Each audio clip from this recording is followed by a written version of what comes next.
नमस्कार, जय हिंद। मैं आपके साथ में आपका दोस्त प्रजापति आरबी सिंह। आज एक बार फिर से यह साबित हो गया है, सामाजिक संगठनों को समाज के लोगों से कुछ लेना देना नहीं है। उन पर कोई फर्क नहीं पड़ता कि चाहे कोई किसी भी तरह की मुसीबत में आ जाए, लेकिन सामाजिक संगठन तो केवल मंच और माला पहन करके उनके पदाधिकारी ये दिखाने को तैयार हो गए हैं, देखो हमने कितने लोगों को जोड़ करके एकजुट कर दिया, हमने तो संयुक्त मोर्चा बना दिया, हम तो लगातार प्रदर्शन कर रहे हैं। लेकिन किस लिए आप प्रदर्शन कर रहे हैं? आखिर समाज की एक बेटी जो अब सरकार के द्वारा प्रताड़ित की जा रही है, उसके खिलाफ प्रदर्शन क्यों नहीं? उसके खिलाफ आवाज क्यों नहीं उठती? उसने क्या गुनाह किया है? उसने सिर्फ इतना गुनाह किया है कि मैं पढ़ते पढ़ते 42 वर्ष की हो चुकी हूं, मैंने 5-5 डिग्रियां ली है, मैंने टेट नेट सब कुछ क्वालिफाई कर लिया है, लेकिन मेरे लिए भर्ती ही नहीं, मेरे लिए रोजगार ही नहीं। बस इतनी सी बात के लिए उसने संसद के बाहर पीला धुआं क्या छोड़ा, उसके ऊपर आतंकवादियों जैसी कार्यवाही शुरू हो गई।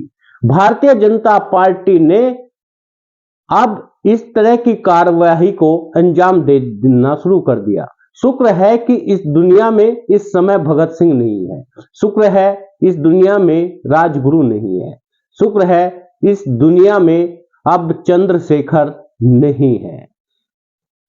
आज यदि वे होते तो उन्हें भी इसी तरह प्रताड़ित किया जाता, जिस तरह आज नीलम आजाद और नीलम प्रजापति को किया जा रहा है।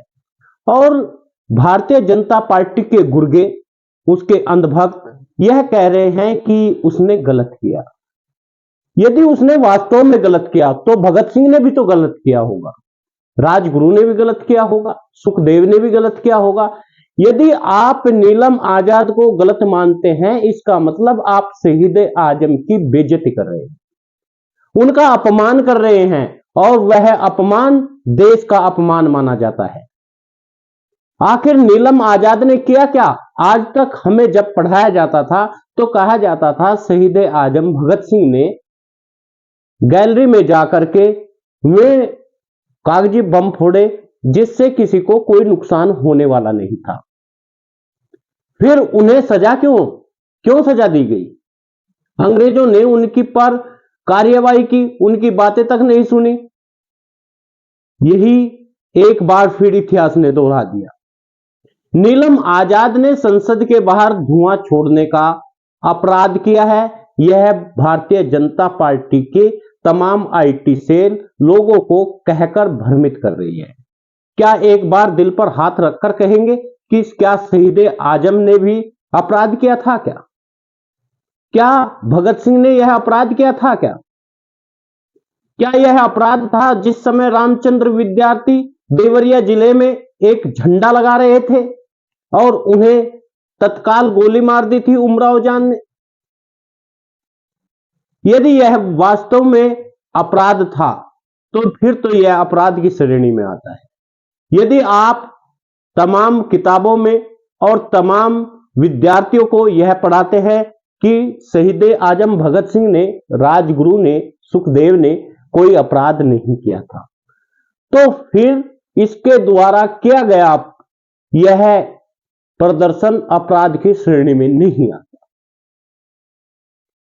लेकिन यहां के तमाम लोग, तमाम संगठन आज राजनीति के चक्कर में वशीभूत होकर के इस कदर पिछड़ गए हैं कि उन्हें दिखाई ही नहीं देता कि समाज की एक बेटी, समाज के युवा और वे क्रांतिकारी जो केवल मांग कर रहे थे सरकार से कि हमें रोजगार, उन्होंने इस देश को अलग करने की मांग नहीं की, उन्होंने किसी प्रदेश की मांग नहीं की, उन्होंने किसी जिले की मांग नहीं की, ब्लॉक और गांव की मांग नहीं की। उन्होंने तो यह कहा कि यह मेरा अधिकार बनता है और यह अधिकार मुझे मेरा संविधान देता है, और यह संविधान बाबा साहब भीमराव अंबेडकर ने लिखा है, और इस संविधान में मुझे यह अधिकार है कि मैं प्रोटेस्ट करूं। यदि आप सड़क पर मेरा प्रोटेस्ट देखते नहीं है, किसान साल, 2 साल, 3 साल से लगातार प्रदर्शन कर रहे हैं, आप उसे देखते नहीं है। आप कहां देखेंगे? प्रजापति समाज के लोग मेरठ से निकलकर दिल्ली तक पैदल चले जाते हैं, लेकिन आप उन्हें देखते नहीं है। मैनपुरी में 5-5 लोगों के लिए प्रदर्शन समाज के लोग करते हैं, लेकिन आप उन्हें देखते नहीं है। आपके पास हर रोज ज्ञापन जाते हैं, समाज के ज्ञापन प्रतिदिन चले जाते हैं। विद्यार्थी प्रदर्शन करते हैं, आप देखते नहीं है। यही नहीं, जो भर्ती आप सेना में करते हैं, उन भर्ती में वाले तमाम युवा भी, जिन्हें अग्निवीर आप कहते हैं, वे प्रदर्शन करते हैं, आप देखते नहीं है। आप उनकी दुविधा को सुनते नहीं है। आपके दिमाग में एक बात बैठ गई है कि यह तमाम प्रदर्शन केवल और केवल विपक्ष कराता है। हकीकत तो यह है कि जो युवा नीचे लगातार मेहनत करता हुआ जाता है, उस युवा के अंदर जो धधकती आग है, वह प्रदर्शन करने पर इन युवाओं को लगातार मजबूर कर रही है। और वे युवा करे तो क्या करे? आज अगर उन्होंने संसद में प्रदर्शन कर दिया तो वे आतंकवादी हो गए। आज उन्होंने पीला धुआं उड़ा दिया तो वे आतंकवादी हो गए। और समाज के तमाम लोगों ने, तमाम संगठनों ने उफ तक नहीं बोला। शर्म आनी चाहिए ऐसे संगठनों को। ऐसे संगठनों को नकार देना चाहिए जो समाज की युवा और युवती के लिए कुछ बोलने को तैयार नहीं। आखिर संगठन हम बनाते क्यों हैं? संगठन केवल मात्र इसलिए बनाए जाते हैं कि आप हमारी आवाज को बुलंद कर सके। आज एक क्रांतिकारी युवा नेता जाकर के संसद में खुलेआम प्रदर्शन करती है, जिनका नाम नीलम प्रजापति है, लेकिन उसके लिए कोई संगठन, कोई युवा संगठन और बड़े बड़े संगठन जो इस देश में बने हुए हैं, वे बोलने को तैयार नहीं है। उनके मुंह में दही जम गई है। वे बड़ी बड़ी बातें करते हैं। वे इतनी बड़ी बातें करते हैं कि वे कहते हैं कि हमारे संगठन से बड़ा इस दुनिया में कोई संगठन नहीं। कई कई संगठन मिलकर के एक बड़ा संगठन बनाने की बात करते हैं, लेकिन मंच पर माला पहनने के बाद में और मंच से उतरने के बाद उन्हें दिखाई नहीं देता कि आखिर हो क्या रहा है। समाज की बड़ी बड़ी महापंचायतें होती है, जोधपुर में बड़ी महापंचायत होती है, जयपुर में बड़ी महापंचायत होती है, और यही नहीं, उत्तर प्रदेश में भी महापंचायत का बड़ा अनाउंसमेंट हो जाता है। लेकिन क्या एक युवती आपको दिखाई नहीं देती जिसने संघर्ष किया, जिसने मांग की और वह आज सरकार के द्वारा प्रताड़ित हो गई? उसके लिए आप कुछ बोलोगे तक नहीं। ऐसे में प्रदर्शन करने वाला केवल किसान था। किसान संगठनों ने इसमें प्रदर्शन किया और उन्होंने मांग की। 13 दिसंबर को हुई सुरक्षा में चूक में शामिल आरोपी नीलम आजाद को गिरफ्तार कर लिया गया।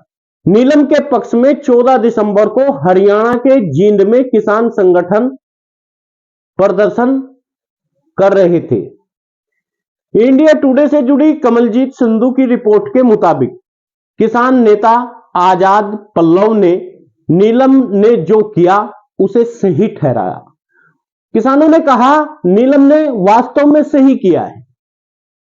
उन्होंने कहा 11 बजे के आसपास जींद में हम इकट्ठा हुए और वहां इकट्ठा होकर के उन्होंने प्रदर्शन किया। उन्होंने बताया बेरोजगारी देश में इस कदर बढ़ गई है, इसलिए नीलम ने जो किया वह बिल्कुल सही था। किसानों ने कहा अगर नीलम जल्दी से जल्दी रिहा नहीं किया जाता, वो जींद की ऐतिहासिक धरती पर बड़ा फैसला लेंगे। लेकिन समाज के लोग कौन सा फैसला लेंगे? समाज के लोगों की रगों में खून नहीं रहा क्या?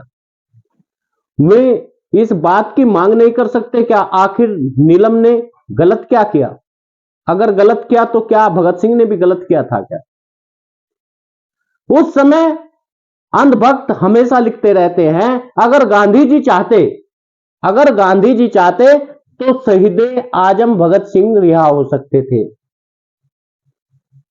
लेकिन अब तो हिंदुस्तान की सरकार है, मोदी की सरकार है, महात्मा गांधी के भक्तों की सरकार है, तो वे क्या नहीं चाहेंगे? वे तो खुद के फैसले खुद ले सकते हैं। आज इस देश में ईस्ट इंडिया सरकार नहीं है, इंग्लैंड की सरकार नहीं है, एलिजाबेथ का राज नहीं है, यहां तो हिंदुस्तान की ही सरकार है। और हिंदुस्तान की सरकार की से यह पूछने की गलती नीलम आजाद ने की, आखिर साहब हमें बताइए, हम बेरोजगार हैं, हमारी उम्र पढ़ते पढ़ते 42 साल की हो गई है, हमने 5-5 डिग्रियां ली है और आपने भर्ती तक नहीं निकाली, हम कहें तो क्या कहें? ऐसे में तो यूं भी नहीं कह सकते कि आप अयोग्य हैं, क्योंकि आपने तो भर्ती ही नहीं निकाली। नीलम आजाद ने खाली पीला धुआं उड़ाने का अपराध किया है, और जो अपराध की श्रेणी में नहीं आता। और ऐसे में समाज के तमाम संगठन चुपचाप होकर के तमाशा देख रहे हैं, वे डर रहे हैं, उन्हें डर लग रहा है। आखिर नीलम आजाद कौन है? नीलम आजाद ने ऐसा क्यों किया, यह तमाम लोग जान चुके हैं। दिल्ली पुलिस की स्पेशल सेल ने 4 आरोपियों के खिलाफ यूएपीए के तहत केस दर्ज किया, जिसमें नीलम भी शामिल है। अब इस केस की जांच स्पेशल सेल करेगी। गिरफ्तार 4 आरोपियों में भारतीय दंड संहिता आईपीसी की ट्रांस पासिंग की धारा 442, आपराधिक साजिश 120 बी, 153, 186, 200, 353 यूएपीए की धाराओं 16 और 18 के तहत मामला दर्ज किया। यानी मारने की कोशिश की साजिश, देश के ऊपर हमले की साजिश, इस तरह की धाराओं में उन्हें लपेटा गया। आखिर क्यों? आखिर ऐसा क्यों किया गया? केवल प्रदर्शनकारियों के ऊपर क्या इस तरह की धाराएं लगाई जा सकती हैं क्या? आप तमाम मित्रों से निवेदन है, आप वीडियो को शेयर जरूर करें। जींद की इस बेटी को, समाज की इस बेटी को जिसका नाम नीलम आजाद है, समाज के उन बेटों को जिनका नाम सागर शर्मा है, मनोरंजन डी है, महेश कुमावत है, उन तमाम लोगों को आज जरूरत है सहायता की। उन तमाम लोगों को कानूनी सहायता की जरूरत है। सरकार को बताने की जरूरत है आखिर क्या यह अपराध की बड़ी श्रेणी में आता है। यदि इन्होंने अपराध किया, क्या उस समय भगत सिंह ने भी अपराध किया था क्या? जिन्हें हम पूजते हैं और बार बार जो अंधभक्त बार बार कहते हैं, भारतीय जनता पार्टी के में दलाल कहते हैं कि मैं किसान संगठन से जुड़े हुई थी, वह पहलवानों से जुड़ी हुई थी, वह मनरेगा के मजदूरों से जुड़ी हुई थी, वह कांग्रेस पार्टी से जुड़ी हुई थी। ये तमाम बातें कहते हैं। ये तमाम संगठन देश के हैं, ये तमाम संगठन आपके संगठन नहीं है। इनकी बातों पर ध्यान न देकर के अपने इस समाज को, अपने इस देश को आज बचाने की जरूरत है, और उसके लिए हमें संघर्ष करना पड़ेगा। जब युवा इस कदर जोश में आ जाते हैं, उन्हें जाकर के संसद में प्रदर्शन करना पड़े, सुरक्षा के बीच प्रदर्शन करना पड़े, जबकि उन्हें पता होता है कि वहां से ज्यादा प्रदर्शन करना खतरनाक नहीं हो सकता, तो समझ लेना चाहिए कि देश में सब कुछ सही नहीं चल रहा है। देश में बैठी हुई सरकार तानाशाह हो गई है। युवाओं में रोष है। एक तरफ जहां भारतीय जनता पार्टी के तमाम अंधभक्त कहते हैं कांग्रेस खत्म हो गई है, वहीं पर कांग्रेस के ऊपर आरोप लगाना भी नहीं छोड़ते। वहीं पर विपक्ष की पार्टियों पर आरोप लगाना नहीं छोड़ते, वहीं पर समाजवादी पर आरोप लगाना नहीं छोड़ते। लेकिन साथियों, ऐसे में हम सबको चाहिए कि समाज के उन तमाम लोगों का हम साथ दें जो लोग अभी तक इस देश में लगातार न्याय की मांग कर रहे हैं। आप सभी से पुनः निवेदन है, आप वीडियो को शेयर करिए, न्यूज चैनल को सब्सक्राइब करिए यदि आपने अभी तक